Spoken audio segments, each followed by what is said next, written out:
What up, y'all? We're here for our Oracle manifestation reading. I hope everybody's doing well. I feel like it's been a couple of weeks since we've had Tuesdays just regular Oracle manifestation reading, if I'm not wrong. I feel like our content was out of order there for about a week or so. So it's good to be back checking in with our manifestations. Before we get started, if anybody has tried to reach out to me like via message, I know some people have on Instagram DM'd me probably about readings. I'm so sorry I haven't been able to read the messages yet and answer them. I've just had so much going on the past few weeks.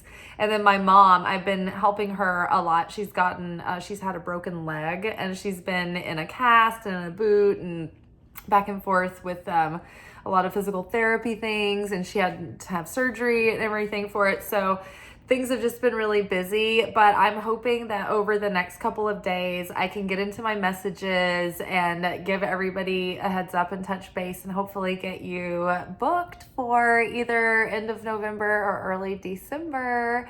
And yeah, if you're interested in a reading, if you're remote and you're not in Nashville, we could do Zoom. But the best way to reach me about that is to DM me on Instagram. Follow me there at Liz_Taylor_Magick. Magick is spelled the same way as the channel is with the CK. And yeah, I will get back to you as soon as I can. Usually I don't read the messages until I literally am able to answer them, because then I will forget and like lose track of who I've answered and who I haven't. So I am so sorry if I haven't answered you yet, but I will be soon. Forgive me. Thank you for your patience. Okay, so our first card out is, yes, your intuition is correct. Take action accordingly. So there is just a feeling of like anticipation and angst and anxiety and excitement and impatience in the air.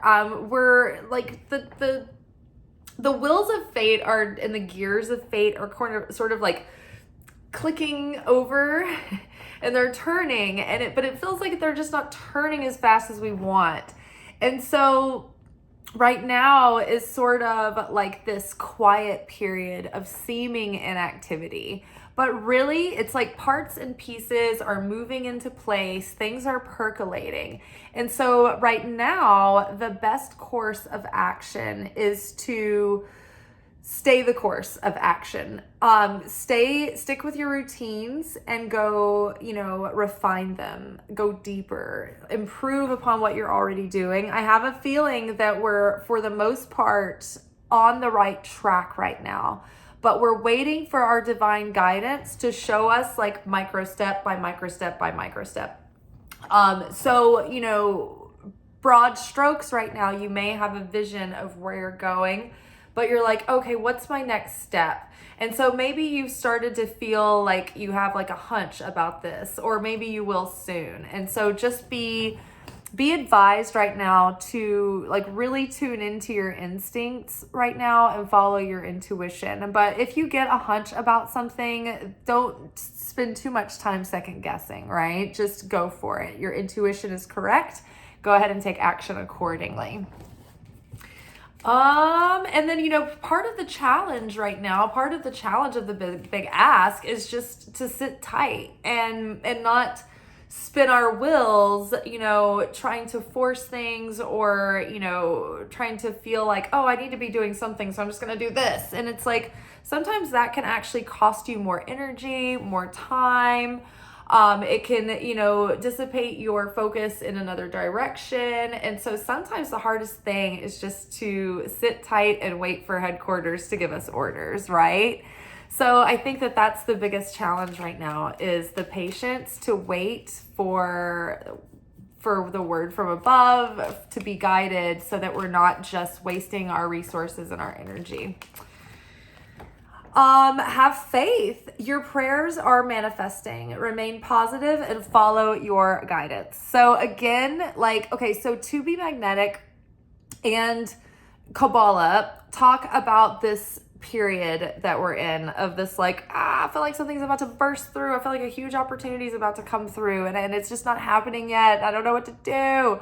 And this is where the universe is kind of testing your faith. In To Be Magnetic, they call it the magic dark.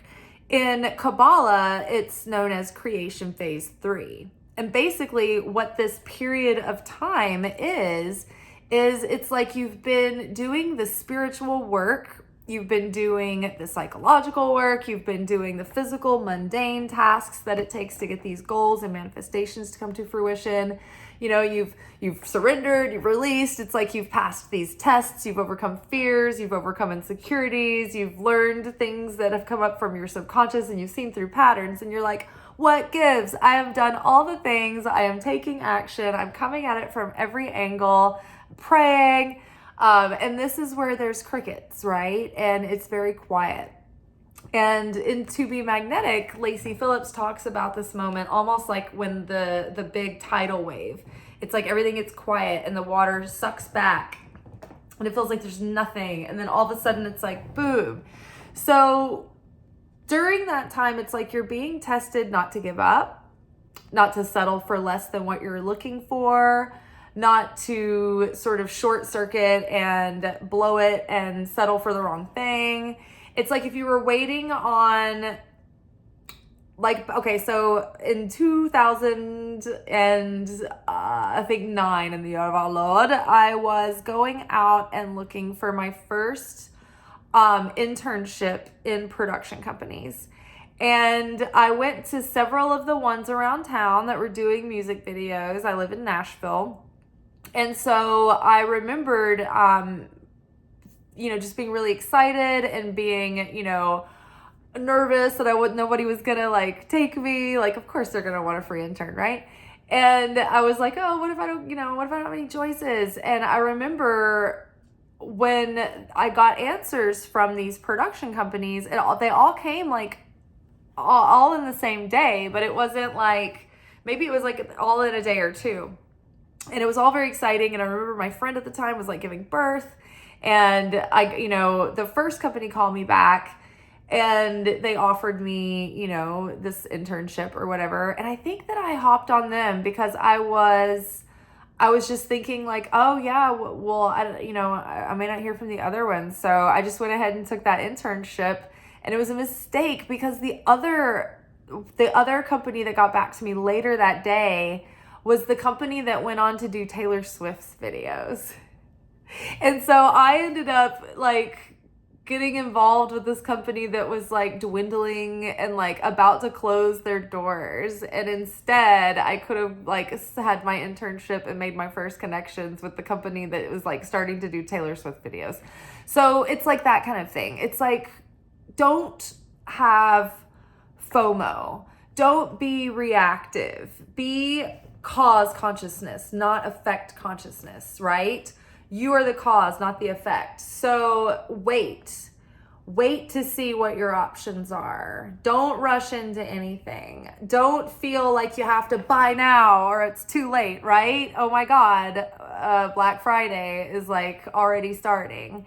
And don't feel that feeling of like FOMO. If I don't, I'm going to miss out, or this is the only way, right? Don't feel backed into a corner and then react. If you do something, make a conscious choice to do it and stand by it.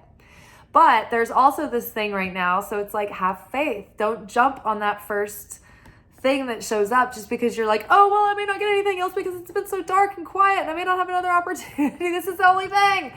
Because it's probably not. You're probably going to have a cluster of things come through. And so don't be too quick to make a decision. Make sure that you weigh your options. In dating, if you are bored and you're like, oh, I want to go out in this new outfit, and like, I should just get on the dating app, and then it's all innocent, right? Until you don't realize how bored you've been. And then you start entertaining, this like connection with someone that you're not really like 100% about. And then, before you know it, it's like you're more invested than you meant to be. And, it turns into more than you had intended. And maybe you end up having like, it's like you end up getting involved with people and you end up liking them, but it's like they're not really in alignment. And then you waste like months, 6 months, a year, 2 years on someone that was never really in alignment with your plans, but you kind of got caught up in the chemistry. You were bored, you wanted a warm body, you settled, right? And then what happens during that time when you're with the wrong person? It's like, oh my God, all of a sudden, all the right people for you start showing up, right? So again, this is when the universe tests you. It's like, hold strong to your trust that the universe knows what's going to be the most fulfilling, and stand by your worth. And don't settle for something that's not quite right, right? And I mean, we all have things that are preferences that could be negotiable, but then we need to know our deal breakers and our non-negotiables. And those are the things that we won't bend on, right? And those have to be authentically true for us. They can't be something that we're like sticking by just because it's like society made this rule book and like that's the norm. It has to be your real needs, your real, authentic desires. So we're standing strong. We're keeping that space open for that perfect job, or nothing's the perfect anything, right? But it's the one that's going to be the most in alignment with what you're calling in. Same for that romantic partner, right? Same for so many things. If you're shopping for houses, oh my God, that's a huge decision. You need to really take your time, turn on all the water faucets, see what your water pressure is going to be like make sure you're not in a floodplain. When was the last time that roof was fixed? Like, do they have it up to date, this and that? Like, there's so many factors, and we can get so excited and be like, oh my God, built-in shelves. Oh my God, 6-pack abs. And then, maybe jump in before we've thought about all the factors. So your prayers are being answered.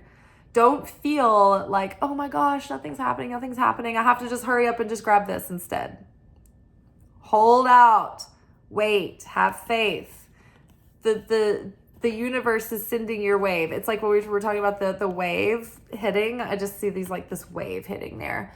So your prayers are manifesting. Remain positive and follow your guidance. Okay, so it's in reinforcing that your intuition is correct and take action accordingly. So it's like, have faith, follow your guidance, trust, surrender. Don't spoil your appetite. Okay, what else do we need to know for this week? For our manifestations, synchronicities. Ooh, okay. So follow your guidance and twice, and then synchronicities. Something charmed is gonna happen. Oh my God, someone's home for Thanksgiving. I'm like laughing at my outfit right now because I feel exactly like one of those Hallmark hunks that's gonna scoop up a little lady like when she's home for the holidays. I am hoping that I am that little. I actually do not want to get scooped up by anyone that I'm going to be not running into over the holidays. But you know what I mean. Okay, so synchronicity. Your prayers and questions are being answered by synchronistic events. Notice them in order to increase their flow. So watch for the synchronicities, right? If you start having like clusters of like weird signs and omens and synchronicities, and then you're also getting like pings and stuff to follow this like guidance, and then you get there's like, oh my God, a sign, a synchronicity. It's like those things, I feel it's always like the universe's confetti that it's like throwing out, like, go this way, go this way. It's like breadcrumbing, but with like a parade. Like, oh, over here. But pay attention to those, right? And take action accordingly. Follow your hunches. You are being guided. All right, one last card for this week's manifestation advice. Worthiness. Oh my gosh, we were just talking about that. Holding to deepening your self-worth. Worthiness. Know that you deserve to receive good in all ways. So when your manifestation is circling the runway and you're in this magic dark, the universe is testing your self-worth. You cannot attract and resonate and connect and unify with something that you do not feel worthy of. You will repel it. You won't be in affinity with that thing. And so the only way to open ourselves up as a vessel of receiving is to feel worthy and deserving. Otherwise, we're going to be pushing away. We're going to be denying. We're going to be, things are going to be bouncing off of us. So the only way we can begin to receive anything is to feel worthy of receiving that thing. So this means that, guilt and shame are going to be the enemies of worthiness. And this week, we were going to be offered so much study material by our inner children. Now that we're going and we're going to be around, relatives and family and other people's family, and, we're traveling, and there's a lot of, everyone's tired and, pulled in a million directions, and it's all very exciting and very tiring and very, happy and great and irritable and everything all at once. And so we're going to be pulled in a million directions, and we're going to be tender. And so we're going to be seeing all of these people that we have this baggage with. And so the inner child is going to be there with us this week to be like, here's your wound. Here's the wound that if you heal this will unlock so many things. But this wound, this is creating the festering toxicity that is then leading to all of the limiting beliefs and the assumptions and the toxic feelings and the thought patterns. So the inner child is going to be with us. And when we're triggered, the inner child is going to be like, see, okay, this is it. This is the wound. Remember that time this happened to me, blah, blah, blah, blah, blah, when we were this young, and this is from that. So pay attention to the pain and the anger and the hostility and the irritants and the sadness and whatever comes up this week. Shame, guilt, right? How many people out there have shame and guilt for things that were done to them, right? Unfortunately, do you guys know how many people I know that have been sexually molested? I think maybe I counted once and it was 20 or 30 people, right? And these are things that happen in our childhood. And unfortunately for many people, every holiday that they are forced to go back and be with their family, they might have to come face to face with that person or someone who was, connected in that. And so those things are things that stay with, people for a lifetime. And it's they're the ones carrying around the guilt for something that wasn't their fault. So this is a great opportunity to start letting go of the shame and the guilt that doesn't belong to you, and to let that dissolve and fall away so that you don't have to carry it with you anymore. And there might be moments of epiphany where you are unlocking revelations that are setting you free from it all, right? It's that grief, that wound, it's not that you can ever change what happened in the past, but you may not have to carry the same weight or heaviness or guilt or shame around it, forever. Maybe it's something that, it's something that you can eventually heal from layer by layer, where you can release the sting of it. And at the very least, not go forward with any more presumptions that it says anything about you and your worth, right? You are worthy and valuable. You are pristine and innocent and whole. So don't carry that with you. But when things come up this week, they're being offered into your awareness only so that you can finally heal things. And it may not all be tied into things that are that serious, right? So many of us have so much guilt from what our parents want us to do, what city they want us to live in, what profession they wanted us to have, what kind of person they want us to marry, what kind of person they wish we would have married. Guilt, shame. Oh, I feel obligated. If I don't do this, I feel guilty. It's how much of that do we carry around with us, right? So we're being invited to examine these things so we can release that and release those binds so that we're not obligated anymore, but we can actually set the boundaries that allow us to show up and give the way that we are meaning to, with intention, with a whole heart. And the things that we don't feel like is a yes for us, then we can say no to. We're not doing things because of guilt anymore. That's not what we're not the guilt. We're not slaves to the master guilt. Okay, is what I'm getting at. Okay, so worthiness. So yes, the key here is healing that worthiness. Because all the other things can be in alignment. All the other things can be in place. All the other work can be done. And the one thing that's going to trip us up is, do you feel worthy of having what you want to call in? Do you feel like you deserve it? Do you feel like, oh, I'm not, do you have those thoughts in your mind like, oh, it's not worth it. Oh, don't go to the trouble. Like, oh, I'm not worth it. Oh, like you are worth it. We are worth it. We do deserve. One thing that could help you a lot is to be magnetic. So they have a podcast called Expanded. And so To Be Magnetic is basically a collective. It's kind of a brand or a company. They do these workshops that help you unblock these different categories of your life. Unblock inner child, unblock love, unblock money. There's workshops for ruts and rock bottoms and next level and up level. There's, relationship workshops. There are all kinds of different categorized, structured workshops, but they are all kind of built to go together.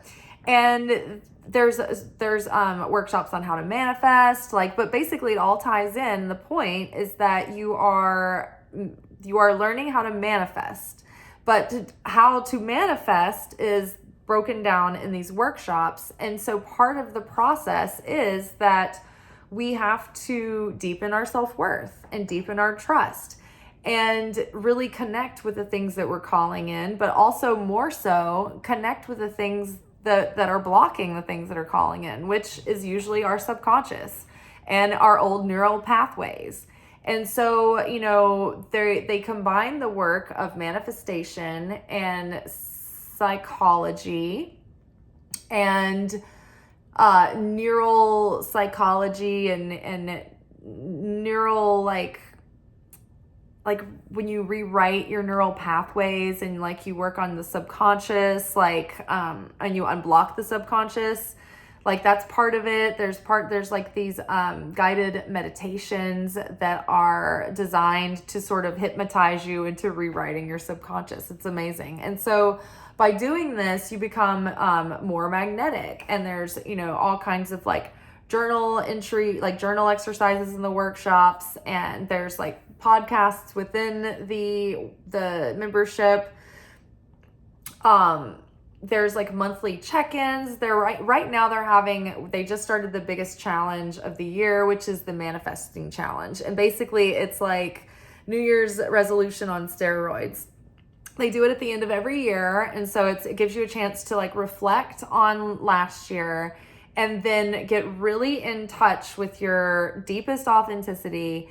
Make a manifestation list for the year ahead. And there's all kinds of things and work that you do around it. But then once you've gotten that all laid out, you've made your list, you get into the core workshops that really get into the meat of the unblocking process, which is inner child, inner shadow, and the authentic code. That's all in the manifestation challenge. So they're also probably about to run their biggest sell of the year. If you want to become a member of the Pathway, I have a link in the description box below. I think with the 15% off. It's either 15 or 10% off code. I think it's 15, but it'll be taken off of your monthly membership every month for a year. But I would join the Pathway if you want to go deeper into the inner work, but you need a structure. And if you want to go deeper into your manifesting practice and you'd like a structure, but I love that. I also love taking classes with the Kabbalah Center, Kabbalah.com. You can sign up for a free account with them and get a lot of their content for free. But I also have a membership with them as well. To Be Magnetic, I think is $30 a month before the discount, which I've always found to be worth it. I mean, the work is so valuable, thorough. effective. It's amazing how effective it is and how enjoyable it is. And it's something that it's not like a one and done. You just keep like doing, you just keep on going and keep going and keep doing. I mean, before you could buy like isolated workshops, but I would not suggest that because they all, enhance one another. I mean, you only want to do one at a time, but you're going to want to do the other ones as well. And you're going to want to go back into the program and do the deep imaginings, which is the hypnotism or the hypnotic meditations that make you actually more like, I'll do a DI and then I'll go into work and like have a crazy good shift. It's like crazy money good. But yeah, instant manifestations, long-term manifestations that you'll have like, it'll give you a structure to like stick with it, things that don't come about immediately. But in the manifestation challenge, like somewhere like crazy, like 90% of the people who were surveyed manifested part of their manifestations within the first, I think, 6 months of the year. So that's really cool. But yeah, like I said, that's always in my description box below is my affiliate link to them. If you want to learn more about them and you're not quite sure like what they're about, I would listen to the podcast and I would listen to a couple of the process episodes where they have people come on and they tell about what they manifested in their process and like what kinds of tests and stuff they had to overcome to get it. And like while you're in the process, like these workshops take like weeks, so like you'll be going through life and you'll be having like tests, things that'll come through to get you like flustered or afraid or make you want to give in or give up or settle for something else. You'll have pings, which is like your intuition, like telling you like, hey, go here, try this, right? Trusting your guidance, right? So yeah, if you want, a helpful, structured environment to kind of do the work, and I can't recommend them more. In fact, I talk about them all the time, and finally I was like, I need to manifest an affiliate program through them because I like talk about them like all the time, sing their praises, and then they did. So I manifested it. It was all me. I manifested an affiliate program with them, and so now I'm an affiliate. So lots of clicks over there, y'all. All right. Well, I will see you tomorrow. I hope everyone is going to be doing some of their Thanksgiving prep. Go to the grocery store. Don't wait till the last minute. I'm going to go home and help my mom make biscuits and cornbread and boiled eggs and some of the basic kind of staples that we need for all the dressing or in the North, they call it stuffing, but in the South, we call it dressing. So we're going to have dressing. Also in the South, or I don't know, I mean, I'm speaking for us alone in the Taylor family, but we do not stuff the stuffing into the turkey. I don't know who does that. Maybe some people do, but I don't know. We make it in a casserole dish. That's my favorite thing, but I'm going to help my mom make her biscuits and cornbread because we make those from scratch, and then the stuffing gets made from scratch. And then I have my own recipe for my own casserole that I make, and you guys might want to try it. It's really good. I don't know. It's just called vegetable casserole. My ex-sister-in-law's mother, June, used to make it, so we'll just call it June's vegetable casserole. But you get like a 16 by 9 inch. I think that's the measurement. Is that like an enormous Pyrex? You get it like one of the rectangle Pyrex dishes and butter the bottom. And then you get stovetop dressing, chicken flavored. Like get enough boxes to cover the bottom. I like to get 3 boxes to be safe, but it usually just takes 2. But then you have leftover stuffing. And so then the next layer is California Mix frozen vegetables. And that's the frozen bag with the broccoli, the cauliflower, and the carrots. Get a couple of those because you're gonna want to cover the bottom layer or the second layer with all the vegetables. You're gonna cook those down until soft and then put them in, like not soft, but just like unthaw them and put them in. And then the next layer is cream of mushroom soup with some 2% milk mixed in so that it's like, it's soupy.